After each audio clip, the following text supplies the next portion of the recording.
ये कहानी उस वक्त के बाद की है जब जेक सुली और नेटेरी ने पेंडोरा के बाकी नाविक के साथ मिलकर धरती से आए लोगों से अपने प्लेनेट को बचाने के लिए युद्ध किया और उन्हें हराकर वापस धरती पे जाने के लिए मजबूर कर दिया।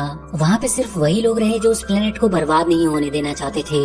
जेक को उसके साथ ही डॉक्टर ग्रेस के अवतार से पैदा हुई एक बच्ची भी मिली जिसका नाम उसने किटी रखा और उसने अपने पहले बेटे का नाम नेटेम रखा। वहाँ के सभी लोगों का मानना होता है कि हमारी जिंदगी यहाँ की देवी एवा की देन है और हमारी हर सांस इनके लिए समर्पित होनी चाहिए। इसी तरह जेक नेटेरी के साथ खुशी से अपनी जिंदगी जीने लगा।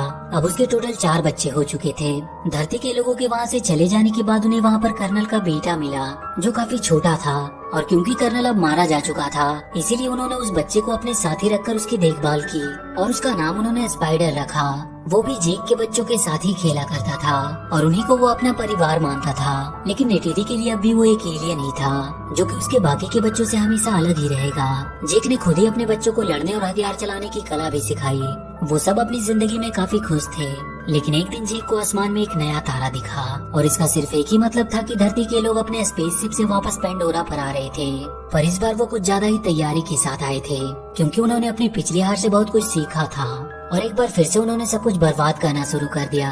और इसके बाद हम वहाँ की लैब में एक अवतार को जागते हुए देखते हैं और ये अवतार किसी और का नहीं बल्कि उसी कर्नल का होता है जिसे नेटेरी ने इसके पहले वाले पार्ट में मार डाला था। उसमें कर्नल की सारी यादों को एक इलेक्ट्रॉनिक चिप की मदद से डाल दिया गया था और इस बार उसका मकसद जेक सुली को पकड़ना था जो आए दिन पेंडोरा के बाकी नाविक के साथ मिलकर वहाँ पे चल रहे उनके काम में बाधा डालता रहता था।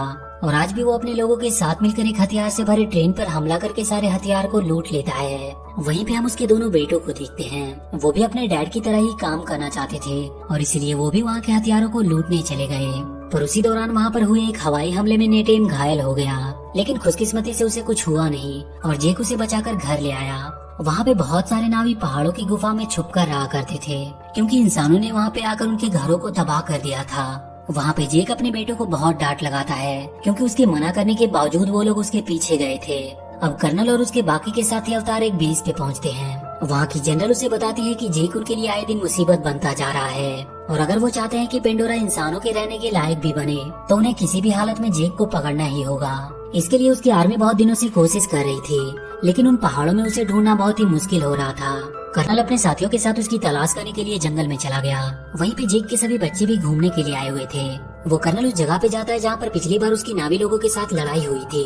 वहीं पे जेक के बच्चों की नजर उन पर पड़ जाती है और वो ये बात जेक को बता देते हैं। जेक उन्हें कोई भी हरकत करने से मना करता है और चुपचाप उन्हें वहाँ से निकल जाने को कहता है। वो बच्चे उसकी बात मानकर वहाँ से जाने लगते हैं लेकिन अचानक से उनके सामने कर्नल और उसके आदमी आ गए जिन्होंने उन्हें बंदी बना लिया।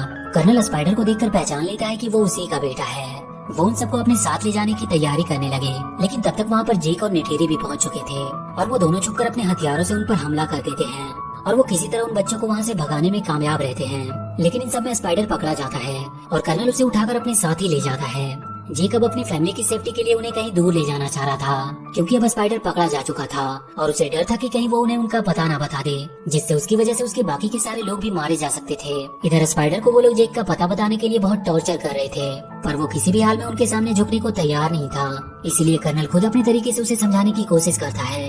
वो उसे वहाँ से बाहर निकालने का लालच देता है। इधर जेक अपने कबीले का मुखिया किसी और को बनाकर अपनी पूरी फैमिली को लेकर वहाँ से कहीं और जाने के लिए निकल जाता है जहाँ उसे वो इंसान कभी ढूंढ ना सके और बहुत सारे आइलैंड को पार करते हुए वो एक अनोखे आइलैंड पर पहुँचता है जहाँ के लोग पानी और जमीन दोनों जगह पे रहने में सक्षम थे।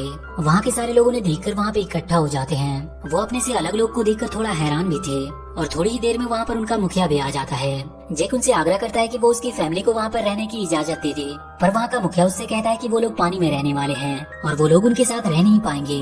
लेकिन जेक का मानना था कि वो लोग बहुत जल्द उनके तौर तरीके सीख जाएंगे और बहुत जल्द वो अपने आप को इस काबिल बना लेंगे कि वो वहाँ पे आराम से रह सके। मुखिया उसकी बातों को मान लेता है और उन्हें वहाँ रहने की इजाजत दे देता है। वो अपने बेटे और बेटी को यह जिम्मेदारी सौंपता है कि वो उन्हें यहाँ पर रहने के तरीके सिखाए और उसी दिन से वो लोग उनके साथ पानी के अंदर रहने और वहाँ के क्रिएचर की सवारी करने की ट्रेनिंग शुरू कर देते हैं। सभी को शुरू में बहुत दिक्कत हो रही थी ज्यादा देर तक पानी के अंदर रहने में लेकिन किटी पानी के अंदर बहुत ही आराम से रहना सीख गई थी। जेक भी वहाँ के मुखिया के साथ उन पानी में रहने वाले क्रिएचर की सवारी करने की ट्रेनिंग कर रहा था पर उसे भी स्टार्टिंग में काफी दिक्कत हो रही थी। इधर कर्नल स्पाइडर को लेकर अपने लिए एक इकरान चुनने आया था ताकि वो पूरी तरह से एक नावी बन जाए और बहुत ही जल्द वो एक इकरान को अपने लिए चुन लेता है। जेक के बच्चे भी धीरे धीरे सब कुछ वहाँ पर सीखने लगे थे। एक दिन मुखिया का बेटा और उसके दोस्त किटी की हरकतों का मजाक उड़ाते हैं, जिसकी वजह से उनकी किटी के भाई नेटिम और रॉक से लड़ाई हो जाती है। बाद में जेक अपने बेटे को समझाता है कि उन्हें वहाँ पर रहना है और इसीलिए वो सबसे दोस्ती बनाकर रखे। अगले दिन रॉक्स जाकर मुखिया के बेटे से माफी मांगता है और उसकी तरफ दोस्ती का हाथ बढ़ाता है, पर वो उसका दोस्त बनने का नाटक करते हुए उसे लेकर वो एक जगह पे आता है और उससे कहता है कि यहाँ पे वो लोग शिकार करते हैं। और जब रॉक्स वहाँ पे शिकार करने जाता है तो वो सब उसे अकेला छोड़कर वहाँ से चले जाते हैं। जैसे ही रॉक्स ने अपने तीर से वहाँ की एक मछली को मारा, वो देखता है कि वो वहाँ पर अकेला है और सभी लोग उसे छोड़कर जा चुके हैं। और तभी एक बड़ी सी मछली उसके ऊपर हमला करती है। वो अपनी जान बचाने के लिए वहाँ से भागने लगा और अपने आप को एक पत्थर के बीच में छुपा लिया, लेकिन अब उसकी सांसें खत्म हो रही थी, इसीलिए वो वहाँ से बाहर आने लगता है। लेकिन वो मछली एक बार फिर से उसके ऊपर झपटती है और वो जैसे ही उसे मारने वाली थी कि तभी एक बहुत ही बड़ी सी वेल आकर उस मछली को मार देती है। लेकिन रॉक्स की सांसें अब खत्म हो रही थी और वो डूबने लगता है। थोड़ी देर बाद जब उसकी आंखें खुली तो वो अपने आप को उसी वेल के ऊपर पाया।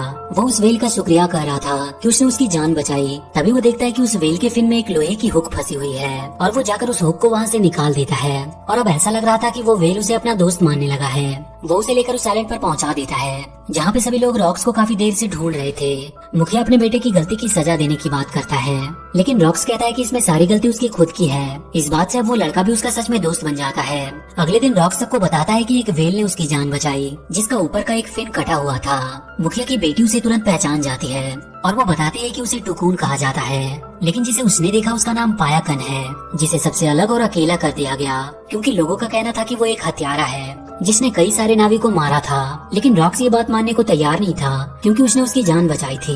वो वहाँ से सीधा पाइकन से मिलने गया और उससे पूछने लगा कि उसे सबसे अलग क्यों कर दिया गया। वो पाइकन उसे लेकर समुद्र की गहराइयों में चला गया। इधर कर्नल अपने साथियों के साथ जेक की खोज में था।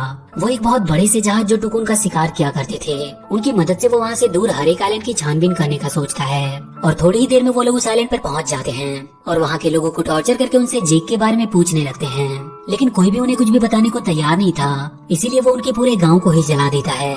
जेक उसी आइलैंड के दूसरी छोर पे रह रहा था। वहाँ का मुखिया उसे बताता है कि वो लोग उसे ढूंढते हुए उनके आइलैंड तक पहुँच चुके हैं। जब गांव वाले कर्नल को कुछ नहीं बताते हैं तो उसे एक आइडिया आता है और वो उनके इलाके के टुकुन का शिकार करने का डिसाइड करता है ताकि ये देखकर सारे गांव वाले उनकी ताकत को जान सके।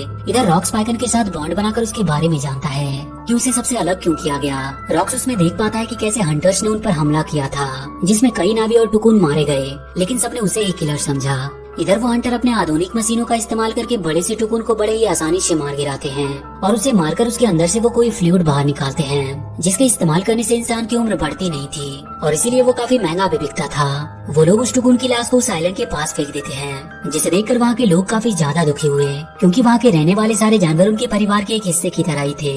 वो सब गुस्से में अब उन इंसानों से लड़ने का डिसाइड करते हैं, लेकिन जेक उन सबको समझाता है कि वो उनसे लड़कर जीत नहीं सकते क्योंकि उनके पास उनसे कई गुना ज्यादा आधुनिक हथियार हैं। वहीं रॉक्स को पाइकन की चिंता हो रही थी, इसीलिए वो उससे मिलने के लिए जाने लगा, लेकिन उसके भाई बहन उसे कहीं भी जाने से मना कर रहे थे और वो सब उसे रोकने के लिए उसके पीछे जाने लगे। वहीं वो देखते हैं कि पाइकन को एक तीर लगी हुई है और वो सब जल्दी से उस तीर को बाहर निकालने की कोशिश करने लगते हैं और तभी वो देखते हैं कि हंटर्स की शिप बहुत तेजी से उनकी तरफ आ रही है। रॉक्स जल्दी से सारी बातें अपने डैड जेक को बताता है और जेक सभी को लेकर उनकी ओर निकल पड़ता है। वो लोग बहुत ही मुश्किल से पाइकन के शरीर से उस तीर को बाहर निकाल पाते हैं, लेकिन अब वो हंटर उन सब के पीछे पड़ गए थे क्योंकि वो कर्नल उन्हें पकड़कर जेक तक पहुंच सकता था।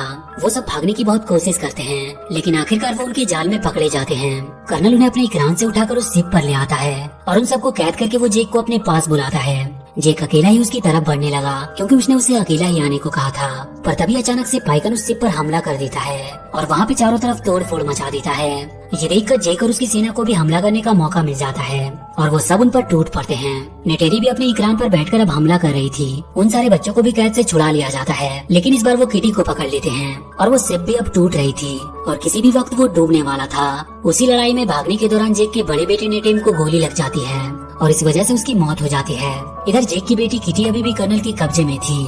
जेक और नेटेरी अब पूरे गुस्से में उसे मारने के लिए निकल पड़ते हैं और वहाँ शिप पे पहुँचते ही वो दोनों घायल शेर की तरह उन सब पर टूट पड़ते हैं और वो उन्हें बहुत ही बुरी मौत मारते हैं। लेकिन वो कर्नल किटी को चाकू की नोक पे रखकर जेक से उसका हथियार फेंकने को कहता है, लेकिन तभी नेटेरी स्पाइडर को पकड़कर उसे मारने की धमकी देती है। जिससे डरकर कर्नल किटी को छोड़ देता है। जेक सबको वहाँ से जाने का बोलकर खुद कर्नल से लड़ने लगता है, लेकिन अब वो शिप पूरी तरह से पलटने वाली थी, जिसकी वजह से वो सब शिप के अंदर ही फंसने लगते हैं। जेक आखिरकार किसी तरह कर्नल को मारकर वहीं पानी के अंदर फेंक देता है, लेकिन अब उसकी भी सांसें खत्म हो रही थी और उसे वहाँ से बाहर निकलने का कोई रास्ता भी नहीं मिल रहा था। इधर नेटेरी भी अपनी सबसे छोटी बेटी के साथ उसी शिप में फंसी हुई थी, क्योंकि उसे भी कहीं बाहर जाने का रास्ता दिखाई नहीं दे रहा था। तभी नेटेरी के पास किटी आती है, जो उसे सही रास्ता दिखाकर बाहर ले आती है और जेक को उसका बेटा रॉक्स बाहर निकाल लाया। और उसी दौरान स्पाइडर को कर्नल मिलता है, जिसे वो ना चाहते हुए भी बचाकर बाहर ले आता है। वो कर्नल स्पाइडर को अपने साथ ही चलने को कहता है, लेकिन स्पाइडर उसके साथ जाने से मना कर देता है। वही मूवी के अंत में जेक के बेटे नेटिम को उनकी देवी एवा को सौंप दिया जाता है और इसी के साथ ये मूवी यहीं पर खत्म हो जाती है। तो वीडियो अगर अच्छी लगी हो तो please do like and share this video and please subscribe to my channel and press that bell icon.